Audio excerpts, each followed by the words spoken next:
June 15th, 1961, 8:04 a.m. Mamie Johnson walked into her daughter's bedroom. Ruthie wasn't there. The bed was made. The window was open. And sitting on the pillow was a note. Not a note from Ruthie. A note to Bumpy. "We have your daughter. $500,000 by midnight or she dies. Don't call the police. Don't try to find her. Just pay." Mamie's scream brought Bumpy running up the stairs 3 at a time. When he saw the note, when he saw his daughter's empty room, something in Bumpy Johnson's face changed. The careful, controlled mask he always wore cracked, and underneath was something terrifying. Pure, focused rage. What happened next became legend in Harlem. Not because of how many people Bumpy killed, though there would be bodies, but because of what he did in 4 hours. 4 hours to find his daughter in a city of 8 million people. 4 hours to track down kidnappers who'd planned this for weeks. 4 hours that proved why you never, ever touched Bumpy Johnson's family. This is that story. To understand what Bumpy did, you need to understand who Ruthie was. Ruth Johnson was 16 years old in 1961. She was Bumpy's only child, his princess, his whole world. Ruthie didn't know the details of what her father did. She knew he was important, knew people respected him, but Bumpy had kept her separate from his world. She went to a good school, had normal friends, did normal teenage things. Bumpy wanted that for her, a life without violence, without looking over her shoulder, without the weight of his reputation. But someone had decided to use her to get to him, and that someone had just made the worst mistake of their life. 8:05 a.m. Bumpy's hands were shaking as he held the note, not from fear, from the effort of controlling himself. Mamie was on the phone calling everyone, neighbors, Ruthie's friends, anyone who might know something. Bumpy went to his daughter's window. It faced the alley. The kidnappers had come in through the fire escape, professional, planned. They'd watched the house, learned the routine, knew exactly when to strike. Ruthie always left for school at 7:30 a.m. This morning, she never made it to the street. Bumpy looked at his watch, 8:06 a.m. If they wanted money by midnight, that gave him 15 hours. But Bumpy knew better. Kidnappers who demanded money rarely kept their victims alive that long. Too risky. Too many things could go wrong. Which meant Ruthie had maybe 4, maybe 5 hours before they decided she was more trouble than she was worth. 4 hours to save his daughter's life. Bumpy went downstairs, picked up the phone, dialed. Junie answered on the first ring. "Get everyone to Small's Paradise. Now. Everyone means everyone. I don't care if they're sleeping, eating, or dying. 10 minutes. Boss, what happened?" They took Ruthie. The line went silent. Then Junie's voice came back, hard as steel. "We'll find her, boss. We'll bring her home." Bumpy hung up, looked at Mamie. She was crying, terrified, but she knew her husband, knew what he was capable of. "Bring her back, Ellsworth, whatever it takes, whatever it costs. Bring our baby back." Bumpy kissed his wife's forehead. "I will. I promise." 8:17 a.m., Small's Paradise. 37 men sat in the empty restaurant, Bumpy's entire organization. Numbers runners, enforcers, policy bankers, street soldiers, every person who owed Bumpy loyalty, every person who'd kill for him without question. Bumpy stood in front of them, the kidnapper's note in his hand. Someone took my daughter. His voice was quiet, controlled, but everyone in that room felt the fury underneath. They want $500,000. They think they can threaten my family and walk away. They think wrong. He looked around the room. Every face was stone. These men had families too. Children. Wives. What happened to Ruthie could happen to any of them. This wasn't just about Bumpy. This was about the code. You don't touch families. Ever. "Junie," Bumpy said, "I want you to call every informant, every cop on our payroll, every person who sees things in this city. I want to know who's been asking questions about my family, who's been watching my house, who's been planning something. Willie, check the train stations, bus terminals, airports. They might try to move her out of the city. I want eyes everywhere." "The rest of you," Bumpy continued, Spread out. Talk to everyone. Every bartender, every doorman, every street kid who might have seen something this morning between 7:30 and 8 a.m. One of the soldiers raised his hand. "Boss, what if this is the Italians? What if it's Genovese trying to pressure you?" Then Genovese just signed his own death warrant. But we don't assume anything. We find evidence. We find Ruthie. Then we handle whoever's responsible. The men dispersed like water, flooding into every corner of Harlem, Brooklyn, the Bronx, asking questions, applying pressure, following leads.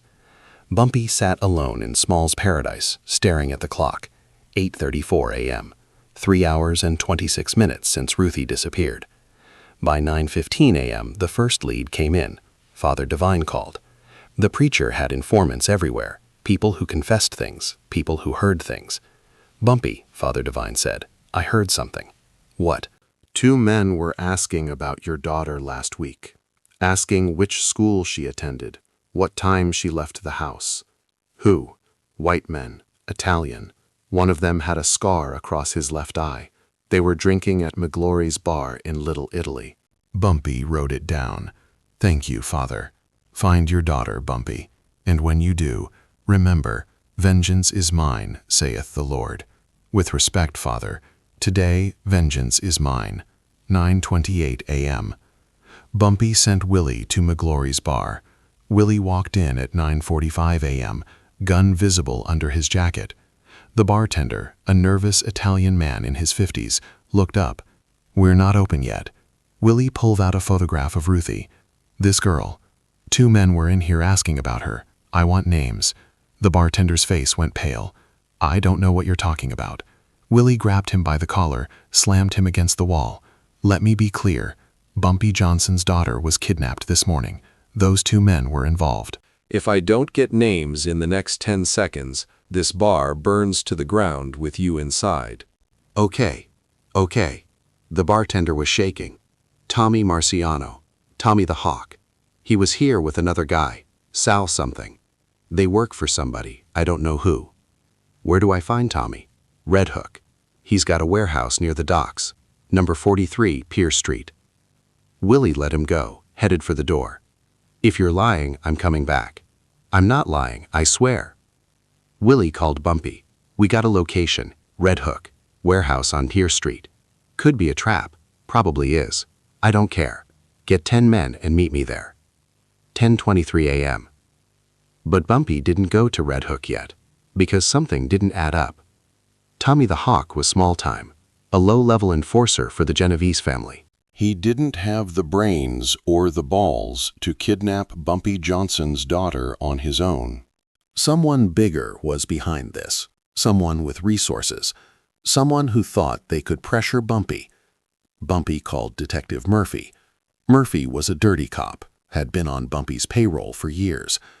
"Murphy, I need information." "About what?" "Vito Genovese.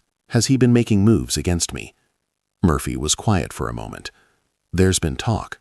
"What kind of talk?" "Genovese wants Harlem, wants the numbers racket. He's been looking for leverage, something to force you to negotiate."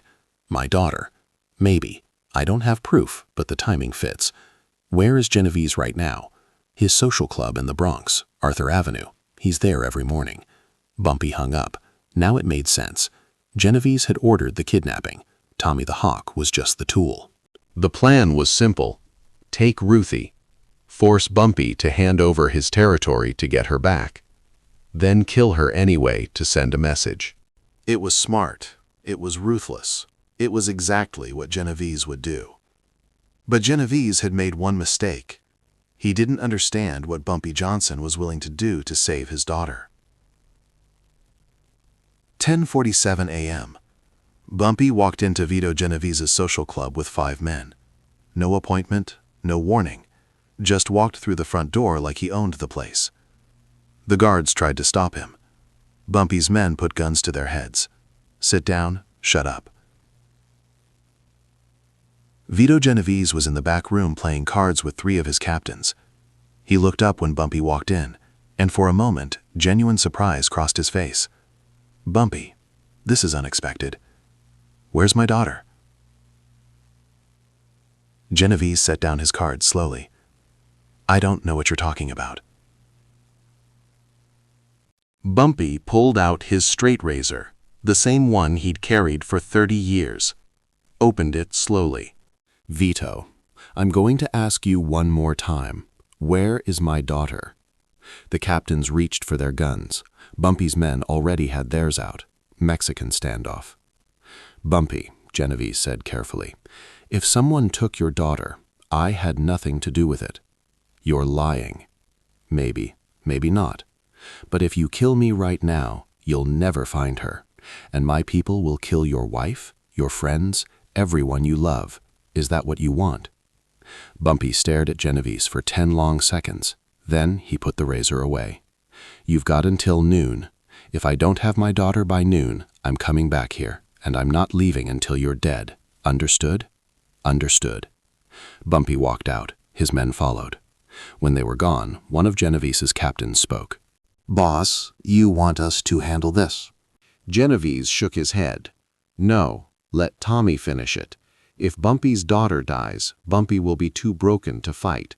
We'll take Harlem without firing a shot. But if Tommy kills her before noon, boss, Bumpy will come back here. I know. That's why we're leaving. Get the car. Bumpy stood outside the social club, thinking. Genevieve had confirmed it with his silence. He was behind the kidnapping, but he wasn't going to give up Ruthie's location, which meant the Red Hook warehouse was the only lead. 11:03 a.m. Bumpy's watch read 11:03, 3 hours and 33 minutes since Ruthie was taken. He'd promised Mamie he'd bring their daughter home. He'd promised himself he'd make the kidnappers pay. Time to keep both promises.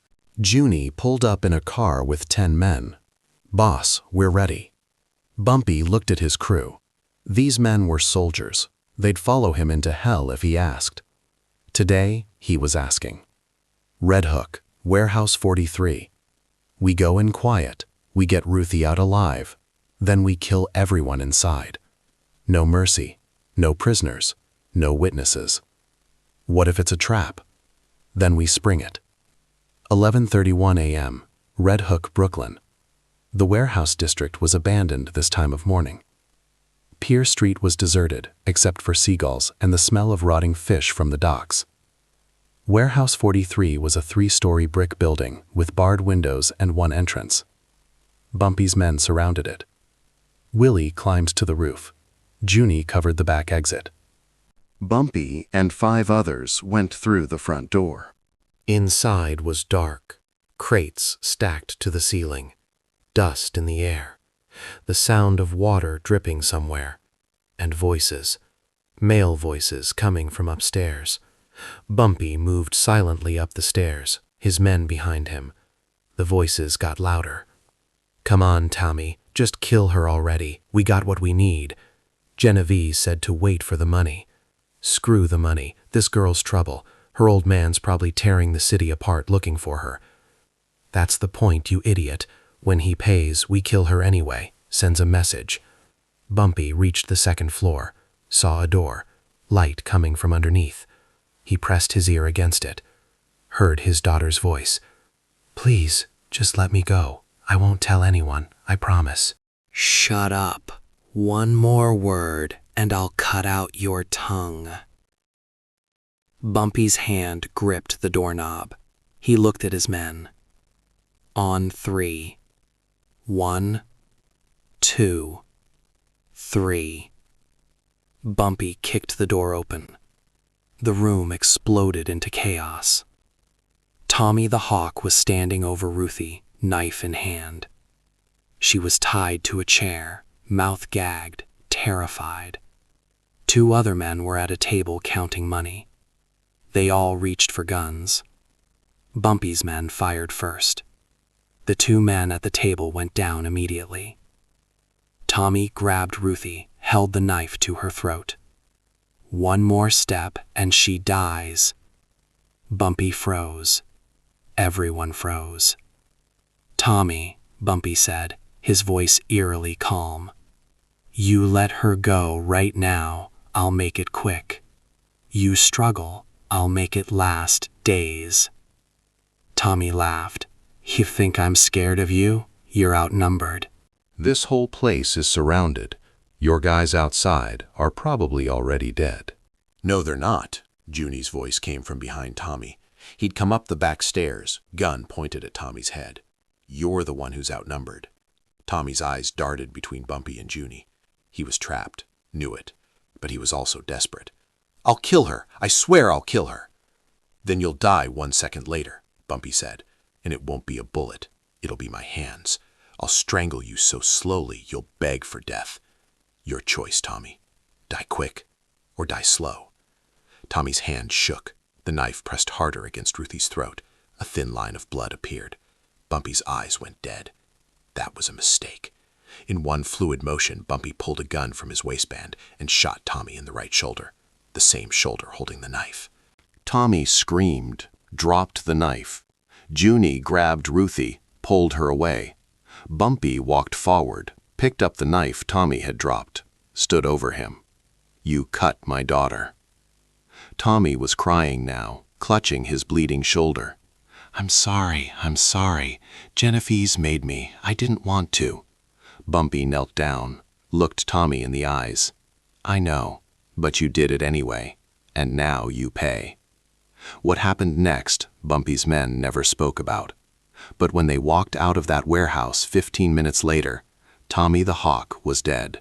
The other 2 kidnappers were dead, and Bumpy Johnson was carrying his daughter in his arms. 11:52 a.m. Ruthie was traumatized but alive.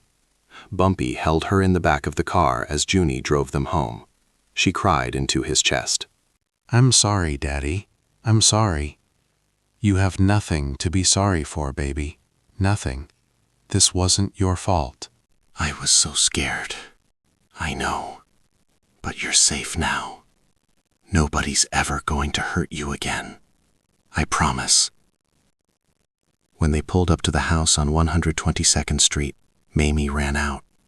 She saw Ruthie alive, broke down sobbing, grabbed her daughter, held her like she'd never let go. Bumpy watched them, his wife and daughter, the 2 people he loved more than anything. He'd gotten Ruthie back, kept his promise, but he wasn't done. 12:14 p.m. Bumpy called Frank Costello. Frank, I need to talk to Genevieve. That's not a good idea right now, Bumpy. I just pulled my daughter out of a warehouse where Genevieve's men were holding her hostage. One of them cut her throat. So I'm going to talk to Genevieve. The only question is whether it's a conversation or an execution. Frank Costello sighed on the other end of the line. Where do you want to meet? Neutral ground? Your place. 1 hour. Bumpy hung up. He kissed Ruthie's forehead, told Mamie he'd be back soon, and left. He had one more promise to keep. The promise he'd made to himself in that warehouse. Someone was going to pay for what happened to his daughter. 1:15 p.m., Frank Costello's restaurant in Manhattan. The place was empty, except for Frank sitting at a corner table. 2 bodyguards stood by the door. Bumpy walked in alone.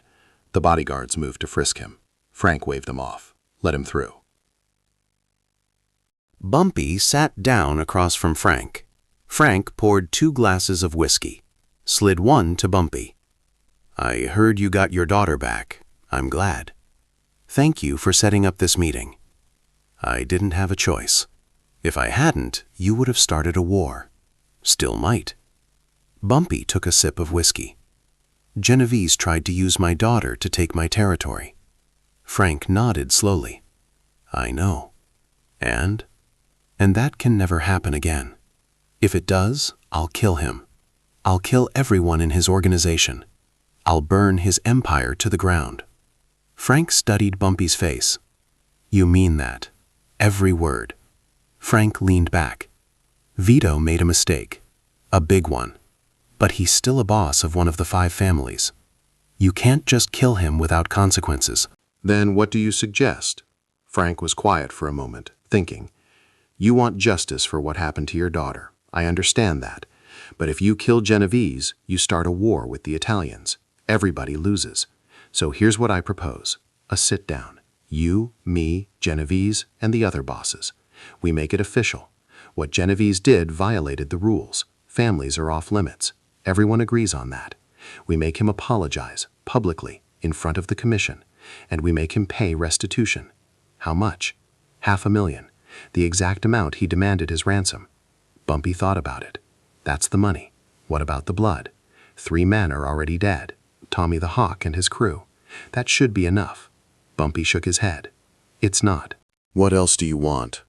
I want Geneviese's word, in front of everyone, that he'll never touch my family again, that Harlem stays independent, that this ends here, and I want him to look me in the eye when he says it. Frank nodded. I can arrange that. When? Tomorrow, 2 p.m., the Ravenite Social Club. All 5 families will be there. If Geneviese refuses, then you'll have my blessing to do what you need to do. Bumpy stood up, extended his hand. Thank you, Frank. Frank shook it. Your daughter's lucky to have you as a father. I'm lucky to have her as a daughter. That's why I'll kill anyone who threatens her. Remember that. June 16, 1961, 2 p.m. The Ravenite Social Club, Little Italy. This was where the commission met. The 5 families of New York, the most powerful organized crime organization in America. Bumpy Johnson walked into the room alone. Every eye turned to him. At the table sat 5 men. Frank Costello, representing the Luciano family, Carlo Gambino of the Gambino family, Tommy Lucchese of the Lucchese family, Joe Bonanno of the Bonanno family, and Vito Genovese of the Genovese family. Genovese looked at Bumpy with cold hatred. Bumpy stared back, his face carved from stone. "Sit down, Mr. Johnson," Frank said. Bumpy sat at the opposite end of the table from Genovese. Frank cleared his throat. We're here to discuss the incident involving Mr. Johnson's daughter.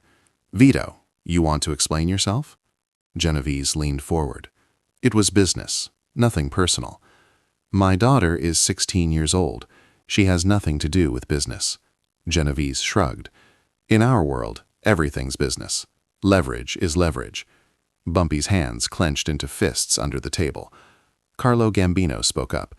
Vito, that's not how we operate. Families are off limits. We agreed on that years ago. Children, wives, they're not part of this life.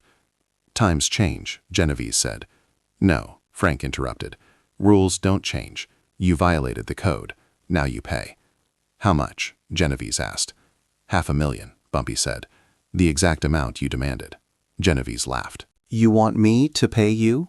You kidnapped my daughter, tried to extort me, got 3 of your men killed. Yeah, I want you to pay. And I want your word that my family is untouchable, that you'll never try this again. Genovese's smile disappeared. I don't take orders from you. You're not giving me an order, Bumpy said quietly. You're giving me your word. Or I'm walking out of here, and we settle this another way. The room went silent. Everyone knew what another way meant. War. Blood. Bodies. Tommy Lucchese spoke. Vito, pay the man. This is your mess. Clean it up. Joe Bonanno nodded. You made a mistake. Own it. Genovese looked around the table, realized he had no support. The other families weren't going to back him on this. What Genovese had done was wrong. Everyone knew it.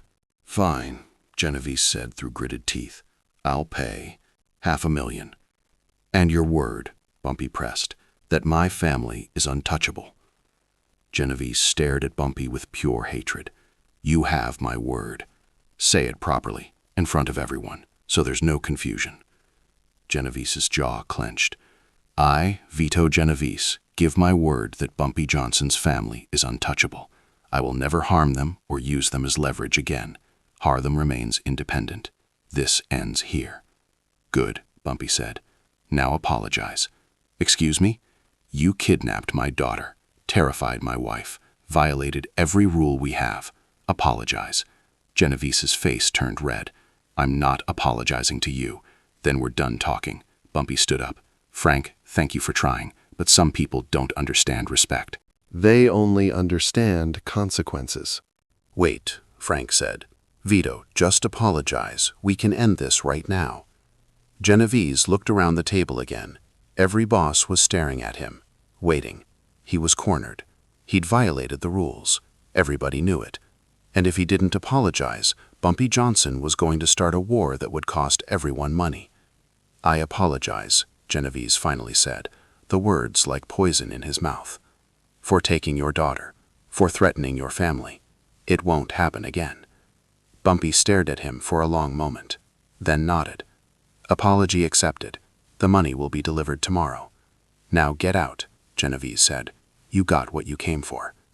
Not quite. What else do you want? I want everyone in this room to understand something. Bumpy looked at each boss in turn.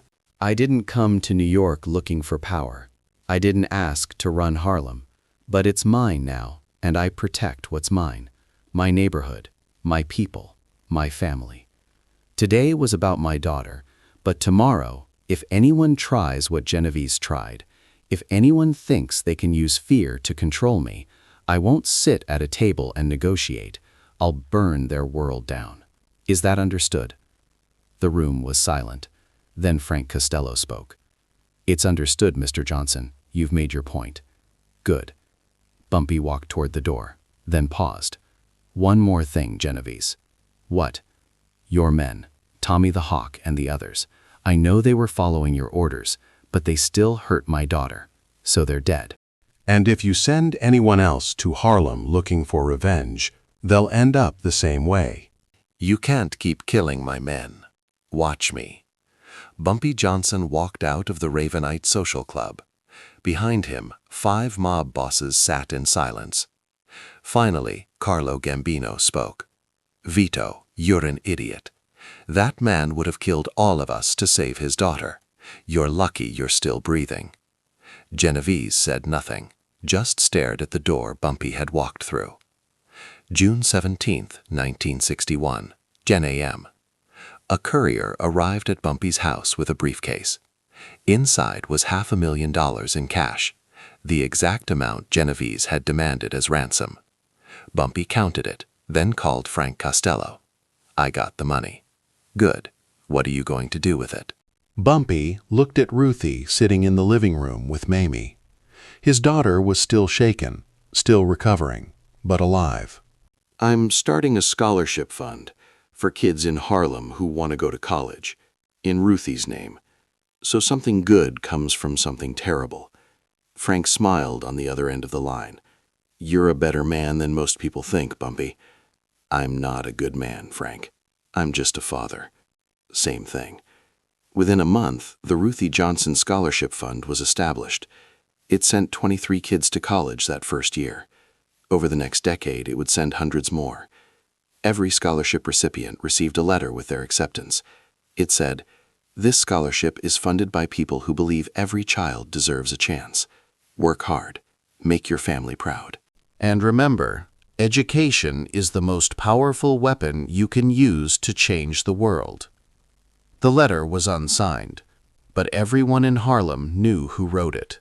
Years later, in 1975, a young woman named Grace Washington stood at a podium accepting her doctorate in medicine from Columbia University. She was the first person in her family to go to college, the first to become a doctor. During her speech, she said something that made the audience stand and applaud. I wouldn't be here today without the Ruthie Johnson Scholarship. I was a poor kid from Harlem with no hope, but someone believed in me. Someone I never met gave me a chance. And I want every young person here to know, sometimes the people who save us aren't the ones we expect.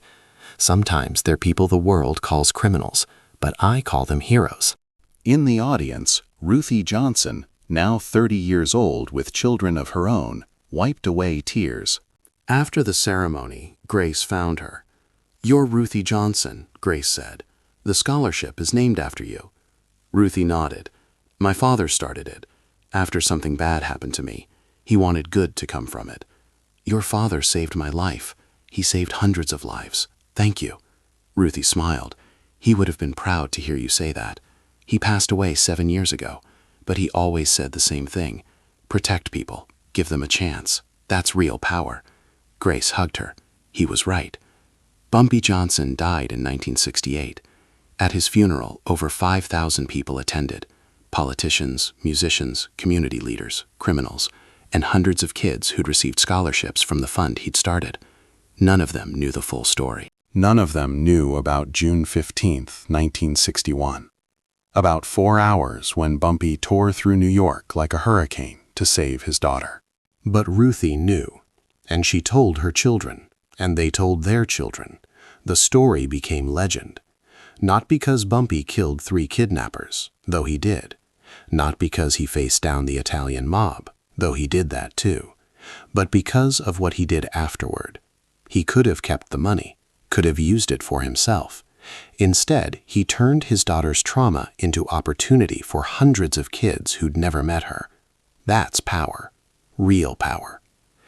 June 15, 1961. 4 hours. From 8 a.m. when Mamie found the note to 12 p.m. when Ruthie was safe at home. 4 hours when Bumpy Johnson proved that nothing, not the mob, not $500,000, not the threat of war, nothing was more important than family. If this story of a father's love, 4 hours of hell, and the legend that followed moved you, hit that subscribe button. Drop a like if you understand that real men protect their families at any cost. Share this with someone who needs to hear about the day Bumpy Johnson became more than a gangster. He became a father who turned tragedy into legacy. What would you have done in those 4 hours? Let me know in the comments. And remember, the strongest man in the room isn't the one with the most guns. It's the one who'd burn the world down to save the people he loves. Bumpy Johnson proved that on June 15, 1961, and Harlem never forgot.